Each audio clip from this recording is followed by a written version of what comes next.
Hello बच्चों, मैं आपका फिजिक्स टीचर वरुण राजपूत। बच्चों, जैसा कि हमने लास्ट वीडियो में scope and excitement of physics तक पढ़ लिया था, तो याद हो फिजिकल वर्ल्ड के scope and excitement of physics के टॉपिक में आपने मैक्रोस्कोपिक डोमेन और माइक्रोस्कोपिक डोमेन के बारे में स्टडी किया था।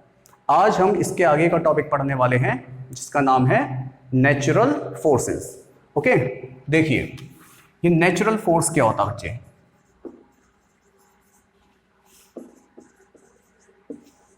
याद रखना बेटा, नेचुरल फोर्सेस ये 4 तरीके के होते हैं, 4 टाइप्स के। Number 1 gravitational force,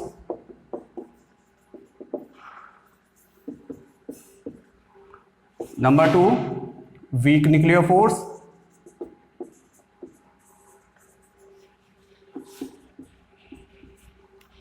number 3 electromagnetic force,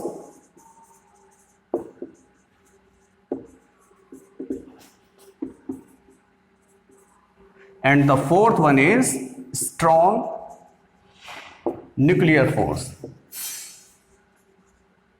okay, तो आप ये देखिए, ये जो चारों के चारों फोर्स आप देख रहे हो बेटा, ये कहलाते हैं नेचुरल फोर्स।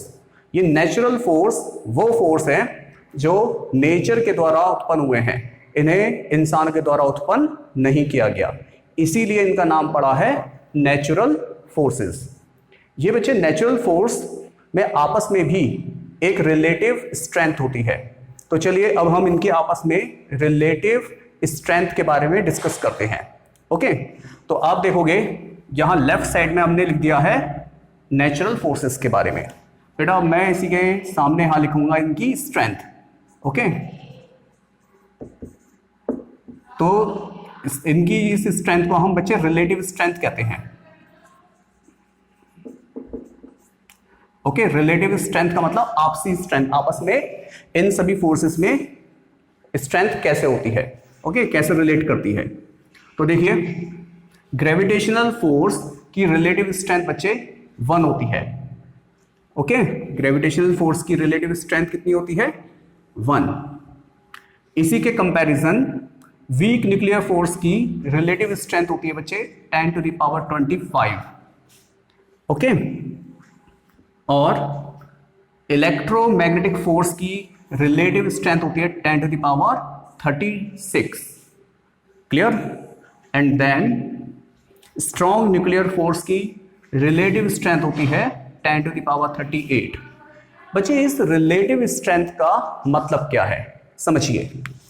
बच्चों ये ग्रेविटेशनल फोर्स की स्ट्रेंथ अगर 1 है, इसे हमने 1 दे दिया है नाम, तो वीक न्यूक्लियर फोर्स बच्चे ग्रेविटेशनल फोर्स से 10⁻25 टाइम्स ज्यादा शक्तिशाली है, ज्यादा स्ट्रांग है।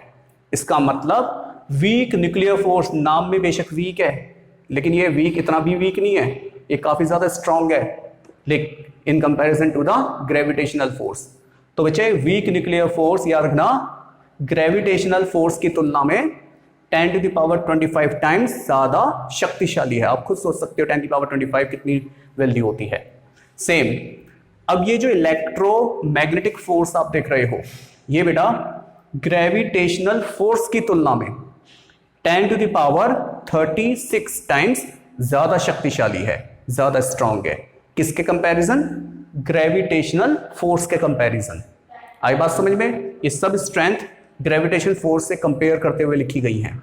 क्लियर? अगर आप कहो कि sir electromagnetic force week nuclear force से कितना ज्यादा शक्तिशाली है, तो कैलकुलेट करके देख लो।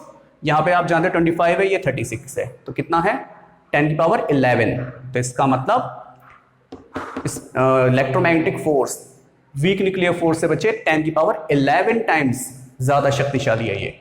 किससे? वीक न्यूक्लियर फोर्स से। सेम अब आ जाओ स्ट्रॉन्ग न्यूक्लियर फोर्स पर। बच्चे स्ट्रॉन्ग न्यूक्लियर फोर्स याद रखना ग्रेविटेशनल फोर्स के कंपैरिजन 10⁻38 टाइम्स ज्यादा शक्तिशाली होता है। तो आप देख सकते हो सबसे ज्यादा शक्तिशाली फोर्स कौन सा है? Strong nuclear force 10⁻38 times. अगर आप इसकी कंपेयर इलेक्ट्रोमैग्नेटिक फोर्स से करो तो बच्चे इलेक्ट्रोमैग्नेटिक फोर्स से कितना ज्यादा शक्तिशाली है ये स्ट्रॉन्ग न्यूक्लियर फोर्स, 10 की पावर 2 टाइम्स, है ना, क्योंकि इसकी पावर कितनी है 10 की पावर 36, इसकी 10 की पावर 38, पावर माइनस करके देखो तो ये कितना ज्यादा शक्तिशाली है इलेक्ट्रोमैग्नेटिक फोर्स से 10 to the power 2, okay, 10 to the power 2 times ज्यादा शक्तिशाली है।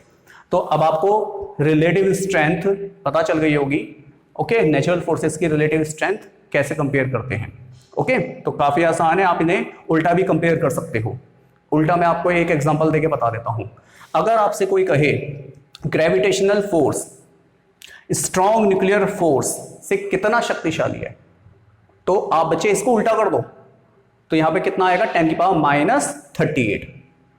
ग्रेविटेशन फोर्स 10 की पावर माइनस 38, 10 की पावर माइनस 38 टाइम्स ज्यादा शक्तिशाली है किससे, स्ट्रॉन्ग न्यूक्लियर फोर्स से। इसका उल्टा हो गया, ओके। तो इसमें हम उल्टा करके भी एक्सप्लेन कर सकते हैं। एनसीईआरटी में इन्होंने उल्टा ही करके एक्सप्लेन करा हुआ है, उससे कंफ्यूज मत होना, आपको याद ऐसे करना है जैसे मैं समझा रहा हूं। समझ में आ गई बात? तो ये था आपका टॉपिक नेचुरल फोर्स का। अब हम इन नेचुरल फोर्सेस के बारे में एक एक करके डिस्कस करते हैं।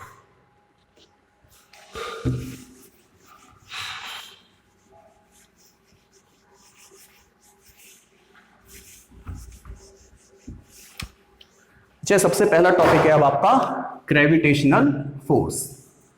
बेटा ग्रेविटेशनल फोर्स आपने 9th क्लास में पढ़ा हुआ है, किन्हीं दो मासेस, कम से कम किन्हीं दो मासेस जब वो एक दूसरे से r डिस्टेंस पर रखे हों, तो बच्चे इन दोनों मासेस के बीच में एक ग्रेविटेशनल फोर्स काम करता है। और ये gravitational force always attractive nature का होता है, ऑलवेज अट्रैक्टिव नेचर का। क्योंकि आप जानते हो किसी भी बॉडी को बच्चे अगर हम ऊपर से छोड़ेंगे तो वो हमेशा धरती की तरफ ही, अर्थ की तरफ ही नीचे गिरेगी, ओके, वापस ऊपर नहीं उड़ेगी। तो ये बताइए ग्रेविटेशनल फोर्स कैसी नेचर का है, ऑलवेज अट्रैक्टिव नेचर का है। क्लियर? तो ये ग्रेविटेशनल फोर्स याद आ रहा हो, दोनों बॉडी के मासेस के प्रोडक्ट के डायरेक्टली प्रोपोर्शनल और दोनों मासेस की डिस्टेंस के स्क्वायर के इनवर्सली प्रोपोर्शनल होता है। क्लियर? इन दोनों को कंबाइन करके जब आपने लिखा तो कांस्टेंट कैपिटल G आता है and then m1 m2 upon r square. ये ग्रेविटेशनल फोर्स का फॉर्मूला है, ओके। ये आगे अभी आप 8th चैप्टर में भी पढ़ोगे 11th क्लास में। तो आपको केवल यहां पर ग्रेविटेशन फोर्स की एक लाइन याद रखनी है। Gravitational force is a mutual attraction force. It is a mutual attraction force which act between two masses of bodies. Which act between two masses of bodies. Okay? और याद रखना gravitational force always attractive in nature होता है। Clear? और इसकी relative strength अभी अभी मैंने इससे पहले वाले टॉपिक में डिस्कस करी थी। Is that clear? तो ग्रेविटेशनल फोर्स बहुत आसान टॉपिक है। क्लियर? एंड देन अब हम सेकंड नेचुरल फोर्स के बारे में डिस्कस करते हैं।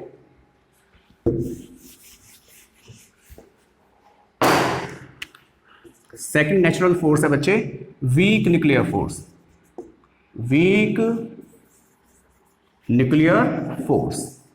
लिसन बेटे, वीक न्यूक्लियर फोर्स एक्चुअल में किसी भी रेडियो एक्टिव सब्सटेंस के डिसइंटीग्रेशन के दौरान होता है। ये क्या चीज है जो मैंने अभी आपको बोला?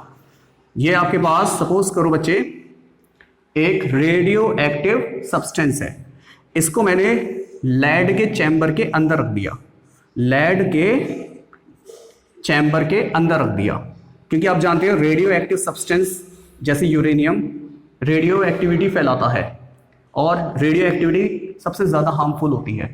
ओके, तो जब कोई रेडियो एक्टिव सैंपल डिसइंटीग्रेट होता है तो बच्चे ये अपने अंदर से 3 तरह की रेज निकालता है, जिन्हें हम कहते हैं अल्फा, बीटा, गामा।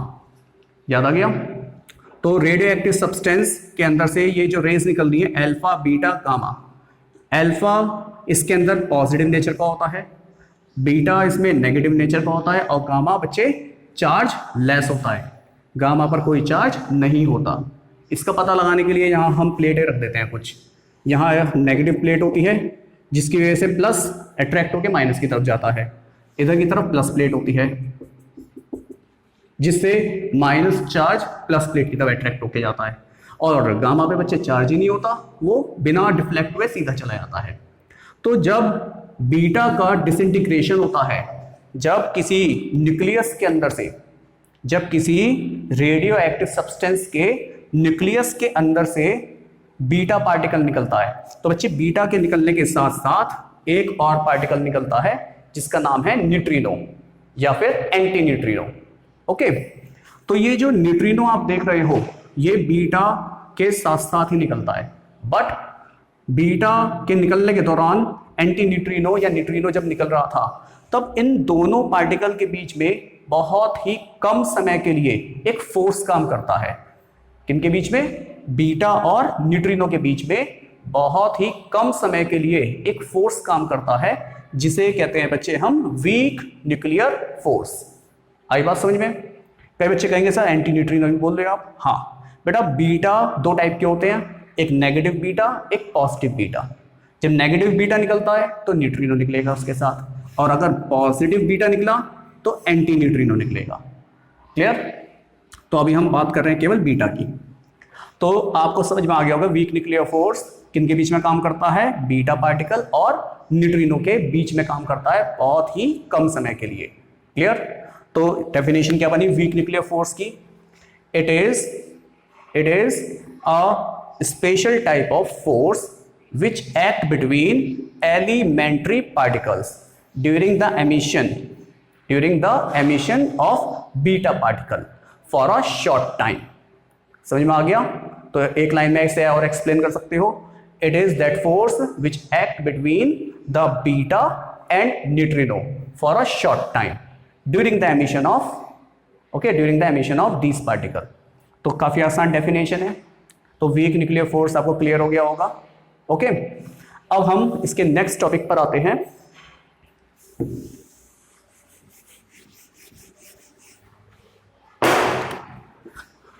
जिसका नाम है इलेक्ट्रोमैग्नेटिक फोर्स। बच्चों याद रखना, इलेक्ट्रोमैग्नेटिक फोर्स किन्हीं चार्जेस के बीच में काम करते हैं। जैसे ये 12th क्लास में आप टॉपिक पढ़ोगे, सबसे पहला ही टॉपिक है, और बेटा 10th में पढ़ कर आए हो। जब कोई दो चार्ज एक दूसरे से कुछ दूरी पर रखे होते हैं तो बच्चों याद रखना, इन चार्जेस के ऊपर एक अट्रैक्शन या रिपल्शन फोर्स काम करता है। तो the electrostatic force act between charges is called electromagnetic force. बिल्कुल वैसे ही है जैसे कि आपने ग्रेविटेशन फोर्स की डेफिनेशन पढ़ी थी, बिल्कुल वैसे इसकी बना सकते हो। कैसे?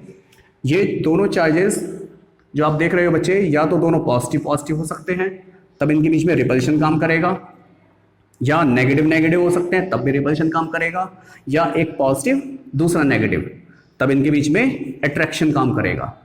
तो इससे साफ जाहिर है इलेक्ट्रोमैग्नेटिक फोर्स बच्चे अट्रैक्टिव और रिपल्सिव दोनों टाइप का होता है। ओके, तो डेफिनेशन क्या बनी इसकी आप देख सकते हो। The electromagnetic force is act between the to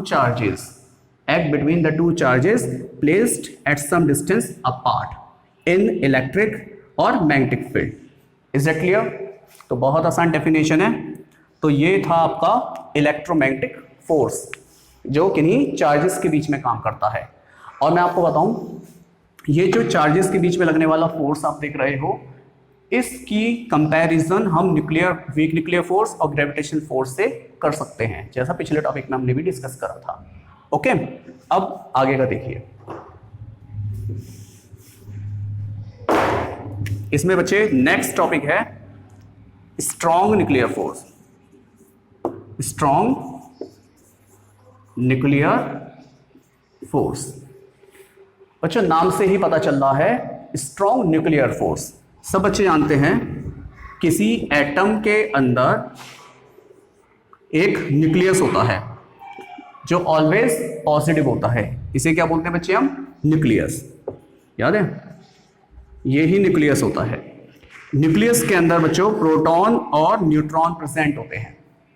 तो प्रोटॉन और न्यूट्रॉन के बीच में लगने वाला attractive force which bind the proton and neutron together inside a nucleus is called strong nuclear force. तो काफी आसान है, याद रखना है स्ट्रॉन्ग न्यूक्लियर फोर्स प्रोटॉन और न्यूट्रॉन के बीच में लगने वाला अट्रैक्टिव फोर्स होता है which bind the proton and neutron together inside a nucleus. Is that clear? तो ये सबसे ज्यादा स्ट्रॉन्ग फोर्स होता है, ओके, क्योंकि इसकी स्ट्रेंथ 10 की पावर 38 टाइम्स होती है। इसको हम अनदर फोर्सेस से कंपैरिजन करके भी देख सकते हैं। क्लियर? और ये हमेशा प्रोटॉन और न्यूट्रॉन के बीच में काम करता है। ये अट्रैक्टिव भी हो सकता है, कई केसेस में ये रिपल्सिव भी हो सकता है। ओके, तो यहां आज हमने नेचुरल फोर्सेस के बारे में डिस्कस करा। ये नेचुरल फोर्सेस मैंने आपको बताया 4 टाइप के। अब हम इसमें अगले टॉपिक के लिए नेक्स्ट वीडियो में पढ़ेंगे। तब तक के लिए बच्चे बाय, थैंक यू।